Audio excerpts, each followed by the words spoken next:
এবং যদি আমরা শনিবারের মধ্যে মাননীয় প্রধানমন্ত্রীর কাছ থেকে আমরা কোনো আশানুরূপ কোনো সাড়া না পাই, যদি আমরা স্বাস্থ্য ও পরিবার কল্যাণ মন্ত্রণালয়ের মাননীয় মন্ত্রীর কাছ থেকে কোনো আশানুরূপ সাড়া না পাই, তাহলে আমরা আগামী রবিবার 10 তারিখ সকাল 9টা থেকে 2টা পর্যন্ত মৎস্য ভবন জাতীয় প্রেস ক্লাবের সামনে পর্যন্ত আমরা এই 4382 জন কর্মকর্তা কর্মচারী যারা আছি তারা মানববন্ধন করবো। আপনাদের কাছে আমার উদাত্ত আহ্বান থাকবে, আপনারা আমাদের যে কোনো মাতৃসদন, যে কোনো নগর স্বাস্থ্য কেন্দ্র নিজেরা একটু নিজের উদ্যোগে আপনারা আমাদের কথাটা বিশ্বাস নাও করেন, আপনারা যান, আপনারা দেখেন যে সেখানে আমরা কি ধরনের ইনস্ট্রুমেন্ট দেয়, কি ধরনের ইনস্ট্রুমেন্টের মাধ্যমে সার্ভিসগুলো এনশিওর করা হয়। প্রিয় বন্ধুরা, আমরা এই আহ্বানের মাধ্যমে আমরা সরকারকে সময় দিতে চাই বিবেচনার জন্য, সিদ্ধান্তের জন্য। এবং যদি আমরা শনিবারের মধ্যে মাননীয় প্রধানমন্ত্রীর কাছ থেকে আমরা কোনো আশানুরূপ কোনো সাড়া না পাই, যদি আমরা স্বাস্থ্য ও পরিবার কল্যাণ মন্ত্রণালয়ের মাননীয় মন্ত্রীর কাছ থেকে কোনো আশানুরূপ সাড়া না পাই, তাহলে আমরা আগামী রবিবার 10 তারিখ সকাল 9টা থেকে 2টা পর্যন্ত মৎস্য ভবন জাতীয় প্রেস ক্লাবের সামনে পর্যন্ত আমরা এই 4382 জন কর্মকর্তা কর্মচারী যারা আছি তারা মানববন্ধন করবো। আমরা 11 তারিখে একই কর্মসূচি বহাল রেখেছি।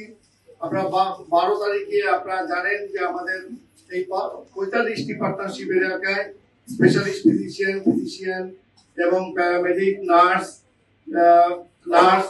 তারপর মেডিকেল টেকনোলজিস্ট, FWBM এবং FWA যারা আছে তারা একই কর্মসূচি একই স্থানে পালন করবে।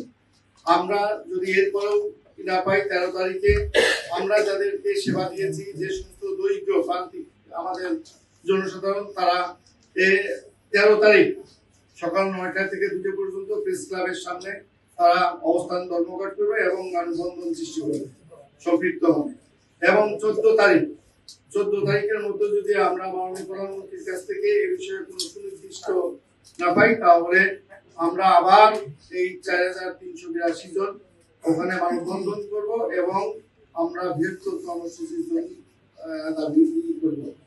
কর্মসূচি ঘোষণা করব আগামী 14/5/2026 তারিখে। সরকার একটা প্রোগ্রাম, একটা প্রজেক্ট নেয় কিসের উদ্দেশ্যে? যে দেশের একটা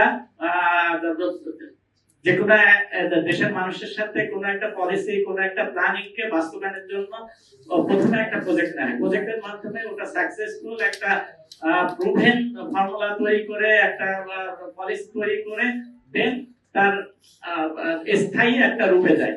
এখন আমাদের দেশে খুবই একটা ইম্পর্টেন্ট সেক্টর যেটা, যে এই urban primary health care sector, যেটা নগর প্রাথমিক স্বাস্থ্য, যেটা খুবই ক্রাইসিসপূর্ণ একটা বিষয়, যে বিষয়ে সরকার দীর্ঘ এই 2 যুগেরও বেশি সময়, সে 1998 থেকে আপ টু নাও প্রায় 26 বছরের দীর্ঘ পরিক্রমায় একটা প্রোগ্রামের মাধ্যমে এই সারা দেশব্যাপী প্রায় 11টা সিটি কর্পোরেশন, 18টা পৌরসভা এই স্বাস্থ্য ব্যবস্থাপনায় 4382 জন পর্যায়ক্রমে স্বাস্থ্যকর্মী কে নিয়ে তাদেরকে ধীরে ধীরে তৈরি করে আজ এমন একটা পর্যায়ে আসছে যে এখন আরবান প্রাইমারি হেলথ কেয়ার প্রোগ্রামটা তাদের মাধ্যমে দেশে খুবই সাকসেসফুলি এখন সরকারের একটা স্থায়ী রূপে সাস্টেইনেবল ফরম্যাট, আমরা যেটা বলি যে দীর্ঘদিন কোনো ডেভেলপমেন্ট পার্টনার উন্নয়ন সহযোগী লোন নিয়ে চলতে পারে না, সাহায্য নিয়ে চলতে পারে না, সরকারকে নিজেকেই তার